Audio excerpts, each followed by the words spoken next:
A Hora do Ungido, com o pastor Paulo Messias. Olá, meus amados irmãos e irmãs, a quem vos saúdo com a graça e com a paz do Senhor Jesus.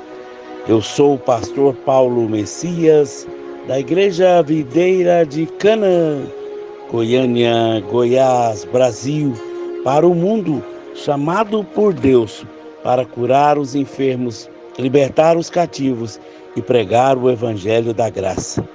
Por isso, antes de orar por você, eu queria compartilhar uma palavra de Deus com você, que tem como título, O Homem que Teme o Senhor.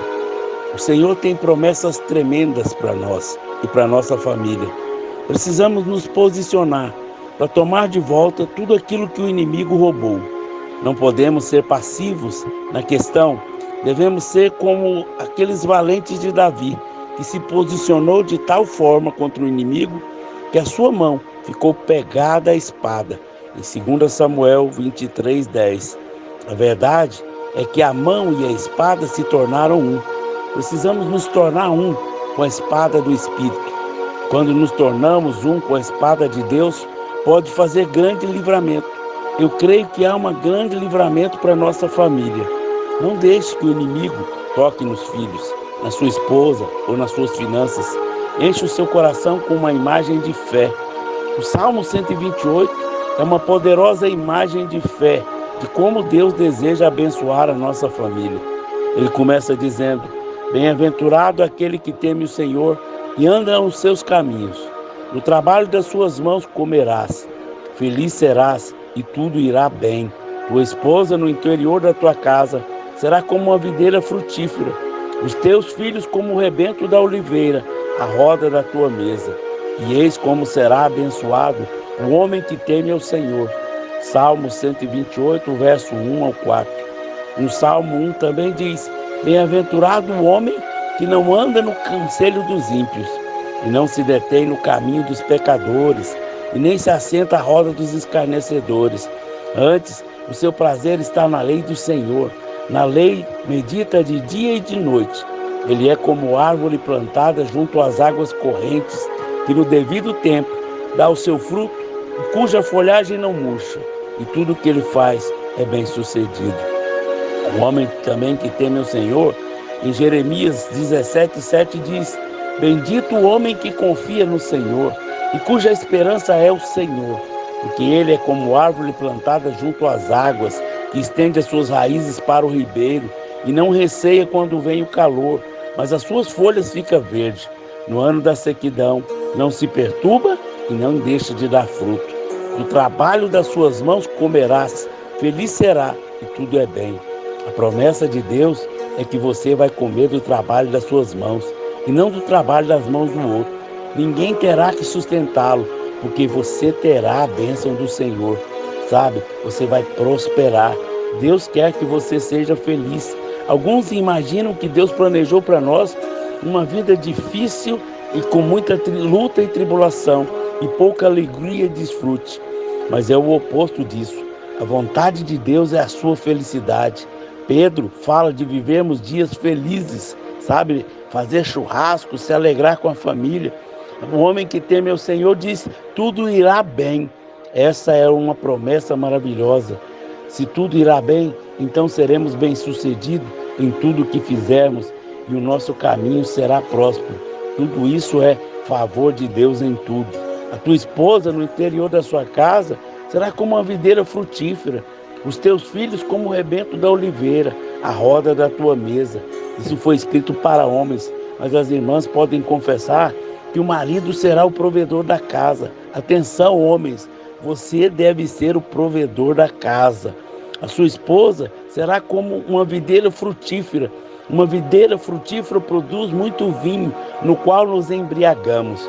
Deus quer que nós embriagamos de amor nos braços da nossa esposa. Um vinho estonteante que nos faz felizes. Não fale o que você vê, mas fale o que você quer ver. Os seus filhos serão como o rebento da oliveira. Isso não significa que os seus filhos não terão lutas. Significa que os seus filhos serão ungidos. A unção estará à sua mesa. O azeite era algo sagrado para os israelitas.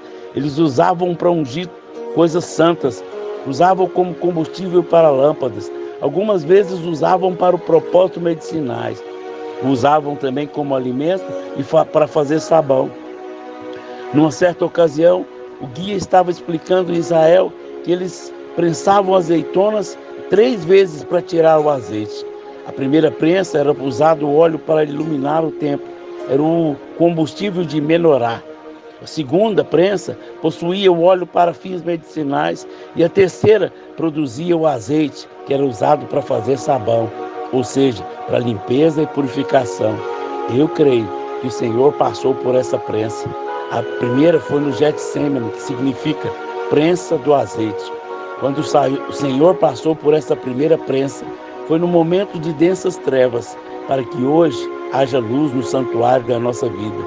Na segunda prensa, ele foi açoitado, ferido, para produzir o azeite usado para fins medicinais. Hoje, somos curados pela sua ferida. A terceira prensa era para produzir o azeite para lavar e purificar. A terceira prensa foi a cruz, onde Jesus derramou sangue para a nossa purificação. Todas essas promessas foram feitas para os homens e mulheres. As mulheres e os filhos são abençoados porque o homem é abençoado. Quando o homem é transformado, toda a sua casa é transformada também. O homem tem que trabalhar e sustentar a sua casa. O homem que teme ao Senhor. Se um líder muda a sua esposa, segue a sua mudança. A mulher não é líder da casa. Nenhum homem deveria abdicar as suas responsabilidades para sua mulher. O plano de Deus é que a bênção da família comece pelo pai. Todas essas bênçãos, porém, são para o homem que teme ao Senhor. O temor do Senhor é a característica que mais bênçãos traz em nossa vida. Você teme ao Senhor?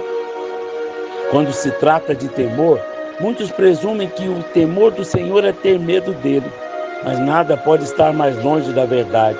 Para muitos, o temor de Deus é o medo da punição, do castigo. Por isso vivem atemorizados, porque estão debaixo de um espírito de escravidão. Mas para aqueles que clamam ao Abba Pai, o temor é apenas resultado do amor recebido. O homem que teme o Senhor. Na velha aliança, as pessoas tinham medo de Deus porque precisavam cumprir a aliança. Os discípulos ficaram surpresos com o fato de Jesus ensinar dizendo: Pai, você teme o Senhor? Romanos 8,15 diz: porque não recebeste o espírito de escravidão, para viveres outra vez atemorizados, mas recebeste o espírito de adoção, baseado no qual clamamos: Abba Pai. Servos têm medos, filhos conhecem o Pai. No Salmo 130, apenas 2 capítulos depois, Davi nos dá uma definição de temor. Lembre-se que a Bíblia é o seu próprio intérprete. Se observares o Senhor, iniquidades, quem, Senhor, subsistirá?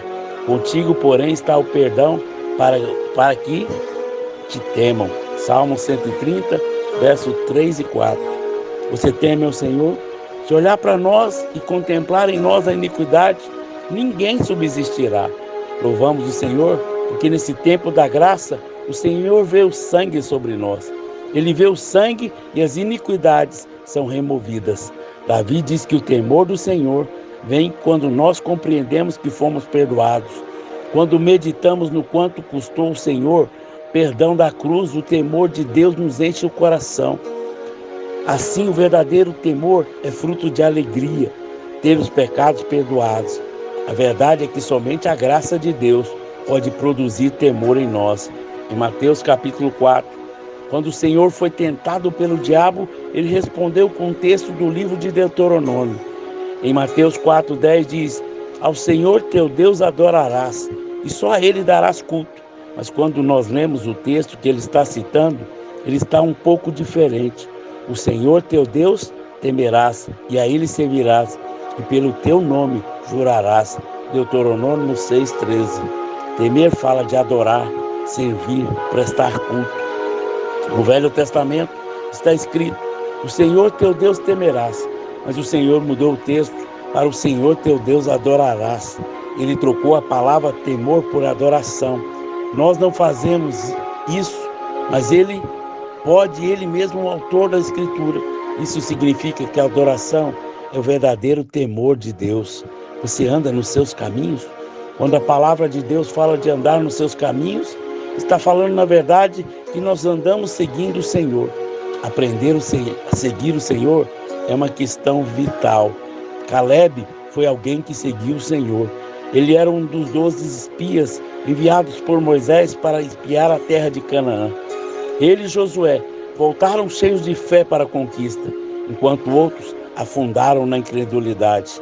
Porém, meu servo Caleb, visto que nele houve outro espírito, perseverou em seguir-me, e eu farei entrar na terra que espiou, e na sua descendência a possuirá.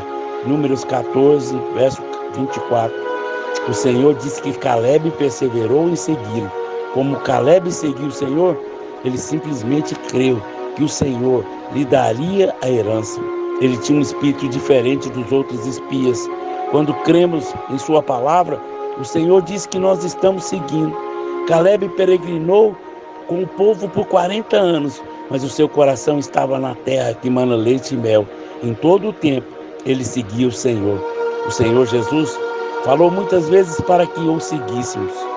O segredo de Caleb foi seguir o Senhor, mas não diz que ele seguiu o Senhor cumprindo a lei, mas sim crendo na promessa.